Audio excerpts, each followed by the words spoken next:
Morning student, मैं राहुल कौर लवानिया। आज का जो हमारा टॉपिक है वो है रिलेटिव रिफ्रैक्टिव इंडेक्स। कल हम लोगों ने रीड किया था रिफ्रैक्टिव इंडेक्स।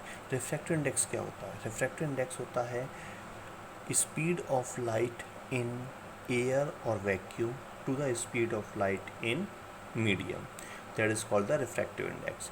उसे हम एन से रिप्रेजेंट करते हैं, तो N equal C upon B इसका फॉर्मूला था। तो हम इस फॉर्मूले की हेल्प से ही निकालेंगे रिलेटिव रिफ्रैक्टिव इंडेक्स। एन क्या होता है? रिफ्रैक्टिव इंडेक्स होता है, हम जानते हैं। तो हम यह नोट करते हैं speed of light in medium first. हमने यह वैक्यूम की जगह मीडियम फर्स्ट ले लिया, हम फर्स्ट मीडियम का यूज़ कर रहे हैं। Two speed of light in medium second. जब हम रिफ्रैक्टिव इंडेक्स निकालते हैं स्पीड ऑफ लाइट का फर्स्ट मीडियम के रेस्पेक्ट में सेकंड मीडियम का, तो उसे हम बोलते हैं रिलेटिव रिफ्रैक्टिव इंडेक्स। इसे रिप्रेजेंट करेंगे N21। N21 का मतलब होता है refractive index of second medium with respect to first medium. हम यहाँ speed of light first medium में लेट करते हैं V1 है, सेकंड मीडियम में लाइट V2 है। हम स्पीड ऑफ लाइट C का मल्टीप्लाई करते हैं दोनों side V1 and V2। Then हम यहाँ सेपरेट करेंगे C upon V2 into V1 upon C upon V2 into V1 को हम नीचे ले जाते हैं, तो ये आएगा C अपॉन V1। अब हम यहाँ रिफ्रैक्टिव इंडेक्स के डेफिनेशन का यूज़ करते हैं। रिफ्रैक्टिव इंडेक्स का फॉर्मूला था C अपॉन B N। यदि हम यहाँ 1 लगाते हैं तो फर्स्ट मीडियम का हो जाएगा, और 2 यूज़ करेंगे तो सेकंड मीडियम का हो जाएगा। तो यह 2V2 यानी सेकंड मीडियम की स्पीड हमें दी हुई है, तो ये इसका रिफ्रैक्टिव इंडेक्स निकलेगा सेकंड मीडियम का 1 अपॉन, या फर्स्ट मीडियम की वेलोसिटी दी हुई है तो यह हमें रिफ्रैक्टिव निकलेगा फर्स्ट मीडियम का। तो इस टाइप से N21 refractive index of second medium with respect to 1 represented N2 upon N1, N2 upon N1। ये इसका फॉर्मूला जनरेट होता है। यहाँ N2 क्या होता है? N2 एक एब्सोल्यूट रिफ्रैक्टिव इंडेक्स होगा, N1 भी एब्सोल्यूट रिफ्रैक्टिव इंडेक्स होगा। N2 फर्स्ट मीडियम का होगा और N1 सेकंड मीडियम का होगा। तो इसके बेस पर हम रिलेटिव रिफ्रैक्टिव इंडेक्स को डिफाइन कर सकते हैं। वो क्या होता है? The refractive index of second medium with respect to first medium is called relative refractive index। ये स्टूडेंट याद रहेगा। The refractive index of second medium with respect to first medium is called relative refractive index। यह हम represent किया हुआ है। हम इसको रिवर्स भी फाइंड आउट कर सकते हैं। हम रिफ्रैक्टिव इंडेक्स निकाल सकते हैं फर्स्ट मीडियम का with respect to second medium. तो इसका जो फॉर्मूला बनेगा N1 अपॉन N2 आएगा, N1 अपॉन N2। तो इस टाइप से हम इसको रिवर्स भी कर सकते हैं। तो यहाँ हम इसका डेफिनेशन क्या बन जाएगा? The refractive index of first medium with respect to second medium is called relative refractive index for that, इस फॉर्मूले के लिए। तो ये कंटेंट आपका क्लियर है, रिलेटिव रिफ्रैक्टिव इंडेक्स। इस कंटेंट के ऊपर हमारा कुछ न्यूमेरिकल प्रॉब्लम है जिन्हें हमें सॉल्व करना है और हमें अपनी क्वेरीज करनी है। ओके स्टूडेंट्स, अब इसका नेक्स्ट जो कंटेंट हमारा आज का है वो होगा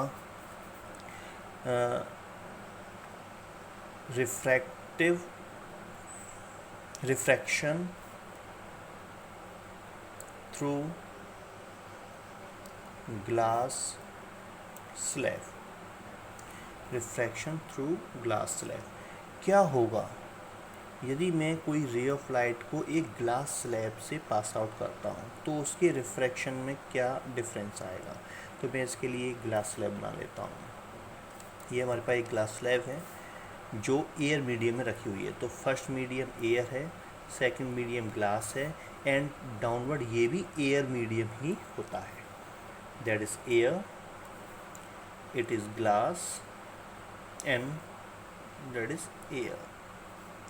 जब कोई रे ऑफ लाइट एयर मीडियम से ट्रैवल करते हुए ग्लास स्लैब को स्ट्राइक करता है, देन ये अपने पाथ को चेंज कर लेता है। अपने पाथ को चेंज करेगा तो ये इसका रिफ्रैक्शन हो गया। और एक नॉर्मल हम जानते हैं ऑलवेज परपेंडिकुलर होता है सरफेस के, और एक एंगल फॉर्म करता है इंसिडेंट रे आई और रिफ्रैक्शन आर। जब ये रे ऑफ लाइट रिफ्रैक्टिव रे दूसरे सरफेस पर स्ट्राइक करती है, ग्लास स्लैब के सेकंड सरफेस को स्ट्राइक करती है, यहाँ से भी रे ऑफ लाइट पास आउट होगी, देन अगेन इसका रिफ्रैक्शन होगा। हम जानते हैं यहाँ पर भी एक नॉर्मल ड्रॉ होगा जो परपेंडिकुलर होता है सरफेस के। ये वाला जो एंगल होगा वो रिफ्रैक्टिव एंगल है, और ये जो एंगल होगा इसे इमर्जेंट एंगल हम कह सकते हैं। इमर्जेंट एंगल और इंसिडेंट एंगल दोनों आपस में इक्वल होते हैं क्योंकि ये पैरेलल लाइन को ड्रॉ करते हैं। यदि मैं इसको फॉरवर्ड बढ़ाता हूँ तो ये पैरेलल लाइन को ड्रॉ करेंगे। इस कंटेंट को हम आगे पढ़ेंगे। लैटरल इन्वर्जेंस को बोला जाता है। लैटरल डिस्प्लेसमेंट इनके बीच का डिस्टेंस होता है। ओके, तो यहाँ ये कंटेंट क्लियर है। जब कोई इंसिडेंट रे ग्लास स्लैब के फर्स्ट सरफेस को स्ट्राइक करता है और नॉर्मल के साथ ये इंसिडेंट एंगल बनाता है, और जब ये रे ऑफ लाइट ग्लास स्लैब में एंटर कर जाता है तो अपने पाथ को चेंज करता है, रिफ्रैक्ट हो जाता है। रिफ्रैक्टेड रे और नॉर्मल एक दूसरे के साथ जो एंगल बनाते हैं उसे रिफ्रैक्शन एंगल बोलते हैं। और ये रिफ्रैक्टेड रे जब दूसरे सरफेस को स्ट्राइक करके पास आउट होता है तो ये अविदा नॉर्मल आपका बेंड हो जाता है। तो इस टाइप से यहाँ इमर्जेंट एंगल और ये रिफ्रैक्टिव एंगल बनता है। हम स्नेल लॉ का यूज़ करते हैं। सबसे पहले हम फर्स्ट और सेकंड इन दोनों मीडियम में रे ऑफ लाइट को रीड करते हैं बाय स्नेल्स लॉ।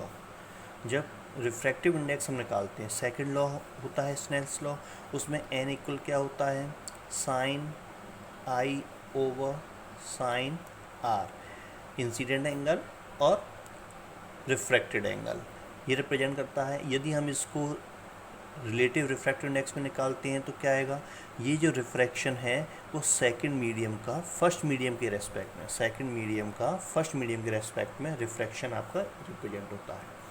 इसे हम 1 से रिप्रेजेंट कर लेते हैं, इसे लेट कर लेते हैं 1 नंबर है। सिमिलरली जब ray of light second medium से फर्स्ट मीडियम पास आउट होता है तो वहाँ हम रिफ्रैक्टिव इंडेक्स निकालेंगे फर्स्ट मीडियम का सेकंड मीडियम के रेस्पेक्ट में। देन हमारे पास स्नेल लॉ रिप्रेजेंट करेगा sine R over sine E, emergent angle. Sine E को मैं साइन आई रिप्रेजेंट कर सकता हूँ। क्यों रिप्रेजेंट कर सकता हूँ, क्योंकि मैं इस लाइन को फॉरवर्ड करता हूँ तो पैरेलल लाइन है, और कोई इंक्लाइन लाइन जब इनको कट करती है तो ये जो एंगल आपस में इक्वल हो जाएंगे। देन इसे मैं सेकंड नंबर नोट करता हूँ। फ्रॉम फर्स्ट एंड सेकंड दोनों का मैं मल्टीप्लाई कर लेता हूँ। फर्स्ट एंड सेकंड का मल्टीप्लाई करता हूँ, मुझे टर्म निकल के आएगा n21 into n12 equal sine I upon sine R into sine R upon sine I. Sine I से साइन आई कैंसिल आउट हो जाएगा, साइन आर से साइन आर कैंसिल आउट हो जाएगा। देन टर्म हमारे पास आएगा 1 n21 इक्वल, यदि मैं 12 को ट्रांसफ़र करता हूँ तो मेरा टर्म हो जाएगा n12। तो इस टाइप से मुझे एक रिलेशन निकल के आया है, refractive index of second medium with respect to first medium. इन दोनों का जो प्रोडक्ट किया जाएगा तो यूनिट होता है। यदि n21 का हम रिफ्रैक्टिव इंडेक्स निकालते हैं तो n12 के रेस्पेक्ट में रिफ्रैक्टिव इंडेक्स निकल के आता है। तो आज का हमारा कंटेंट इतना ही है। इसके बेस पर हम कुछ न्यूमेरिकल प्रॉब्लम को सॉल्व आउट करते हैं और चेक करते हैं कि हमें ये कंटेंट जो है कंप्लीट समझ में आया है, इसे हम एप्लीकेशन को यूज़ कर पा रहे हैं या नहीं कर पा रहे हैं। Thank you and have a nice day.